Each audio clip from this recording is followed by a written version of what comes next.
Hey, ladies and gentlemen, welcome back to the channel. As always, it is Nick here, back to your daily crypto news and analysis. And today we're going to be talking about Ripple and XRP, so let's just dive in. And let's start off with this video here from 801_XRP. He is also quoting, well, James Rickards, if you guys don't know who James Rickards is, or Jim Rickards, however you want to pronounce his name. He was the main individual that was talking about the apocalypse of the dollar. In my opinion, when we look at what's happening around the dollar right now, we are seeing the destruction of fiat currencies before our eyes. We are seeing why fiat currencies themselves, backed by absolutely nothing, is a big issue right now. And we do see from Jim Rickards, we do see the dollar as a reserve currency will not be disposed overnight, but as a payment currency, BRICS plus, OPEC plus, China individually, all these countries are working on a new payment system right now and will start to roll out this year and later. And we already start to see that, right? We've been reporting on the BRICS for a while. OPEC plus, again, also reporting on them. I mean, like, these are big deals happening before our eyes. And listen closely, real quick, to this.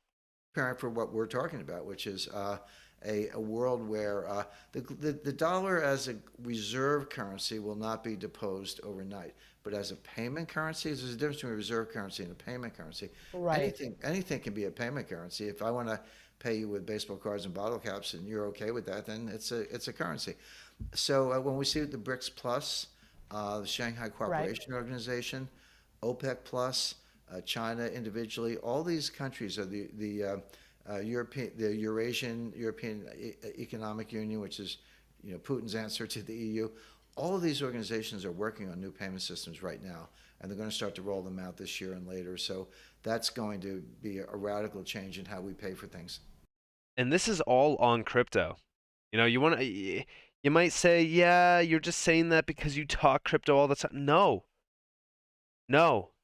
We've seen Russia and China planning trade-based systems built on blockchain technology. We've seen not only that, but we've seen BRICS focused on crypto for payments, settlement specifically, cross-border payments. This is all happening while everyone is asleep. No one is waking up to the bigger picture here.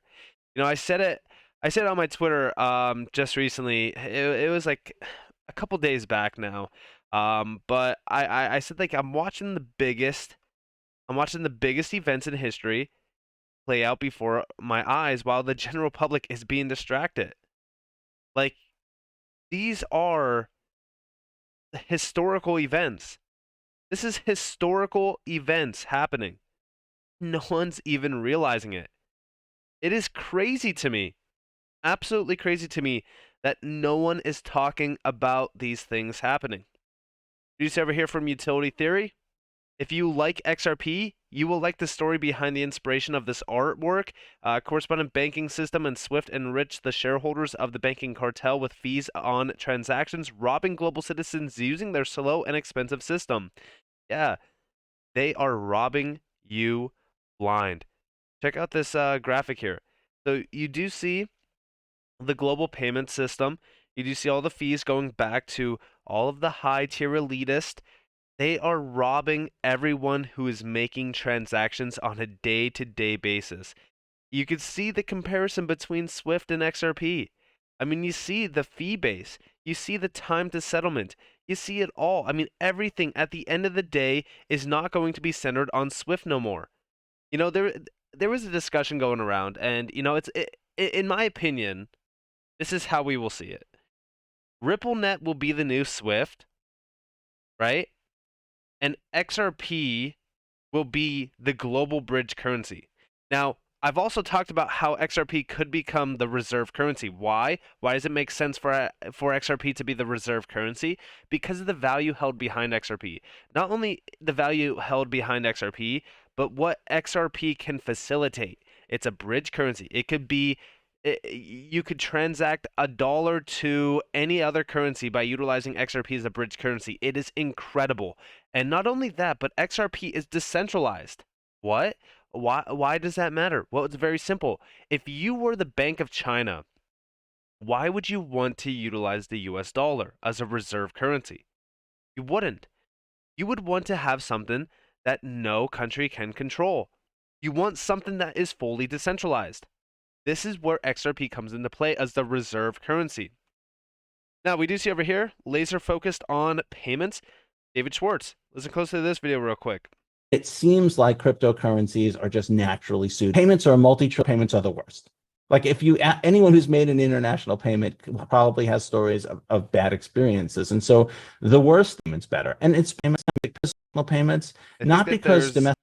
there's a little bit of an issue with the video. It's not playing. Let me refresh real quick, and let me just skip a little bit ahead on this video. I don't know what was up with that, but Naturally suited. Payments are payments are the worst. Like if you anyone who's made an international payment probably has stories of bad experiences, and so the worse the thing you start with, the less amazing you have to be better. And I think we can eventually be amazing and sort of take over the payments world, but we're not going to be there day one. And so if we can't, if we can't succeed against the worst part of the problem, why are we bothering?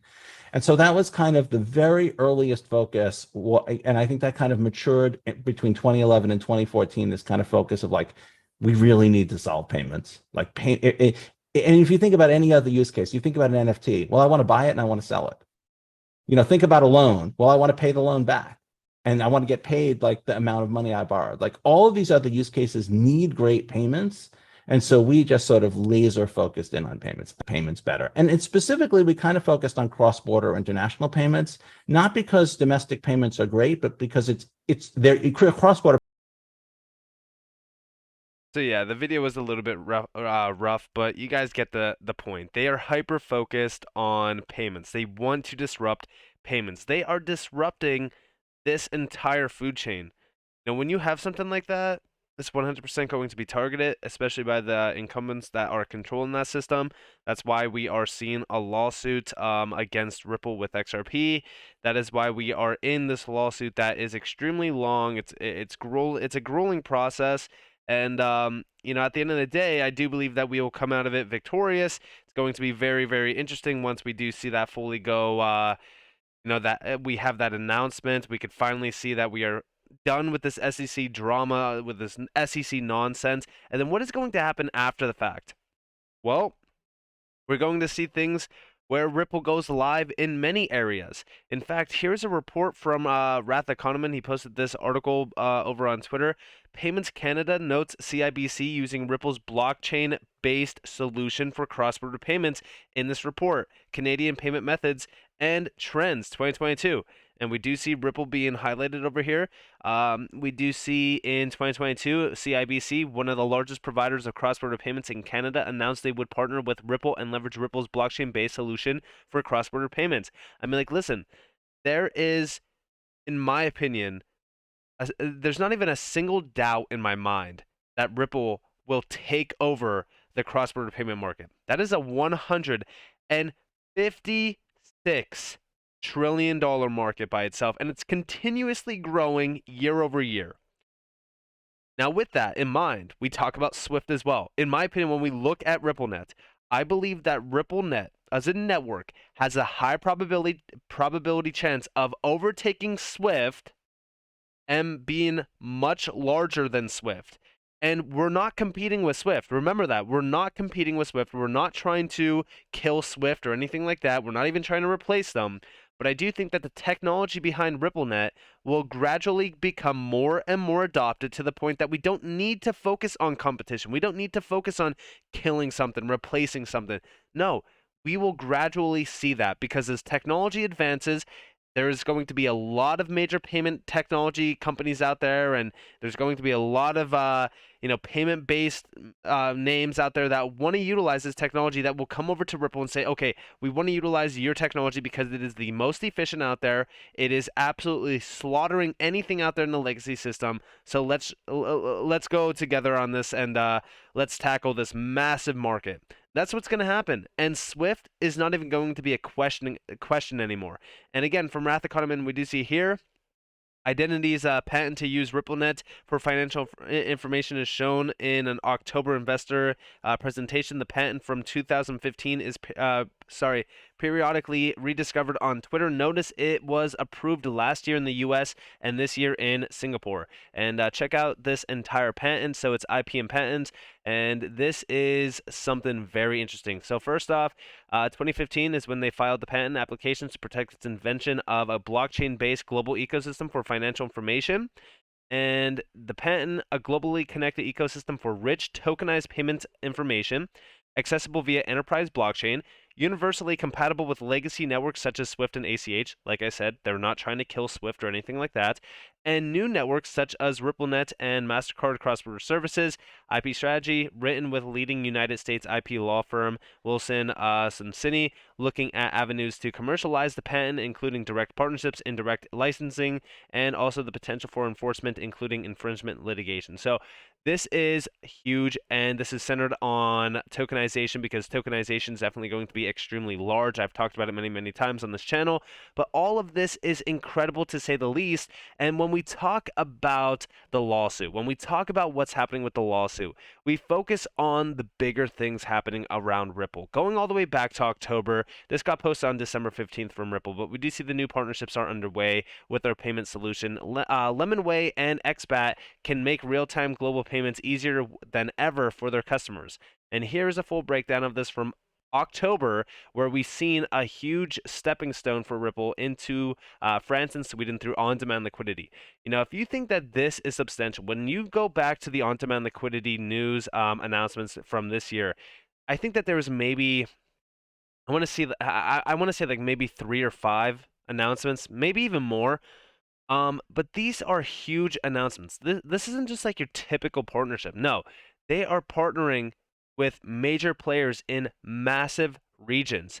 And these are regions that are giants around cross-border payments, specifically cross-border payments. And it's insane to me that nobody's focused on this, because if this is happening during a lawsuit that's been spanning for over 2 years now almost, think about what is going to happen after the fact, after the case is done. We are going to see on-demand liquidity spread so fast. And we do see Ripple's goal of using blockchain and crypto to build real-world use cases has positioned us to become the partner of choice for enterprises to tap into global crypto liquidity, eliminating the legacy frictions associated with cross-border payments, such as slow settlement times, lack of transparency, and excessive cost. Like I've said many times in the past, we don't care about the legacy players. We don't care about Swift. We don't care about what's happening around the legacy system, because at the end of the day, technology is going to continue to drive massive adoption. And I do think that on-demand liquidity as a mechanism of, settlement, as well as a lot more in terms of the efficiencies, this is going to be such a lucrative process for these major companies, these individuals as well, financial institutions, banks, all of them. It is going to be something that all of them are going to want to adopt and utilize because of the efficiencies behind it. And I don't believe people are really realizing how large of an opportunity this is for not only Ripple, but also XRP as a digital currency and, and in my opinion, a bridge currency that could very well be the global bridge currency. So with that being said, I hope that you guys enjoyed this video. If you guys did, definitely leave a like, subscribe, turn notifications on if you guys want more free content. You guys are more than welcome to follow me on Twitter and join the free Discord down in the description below. So it's up to you all. Have a beautiful day, beautiful night, wherever you guys are on this beautiful world. This has been Nick. Peace out, guys.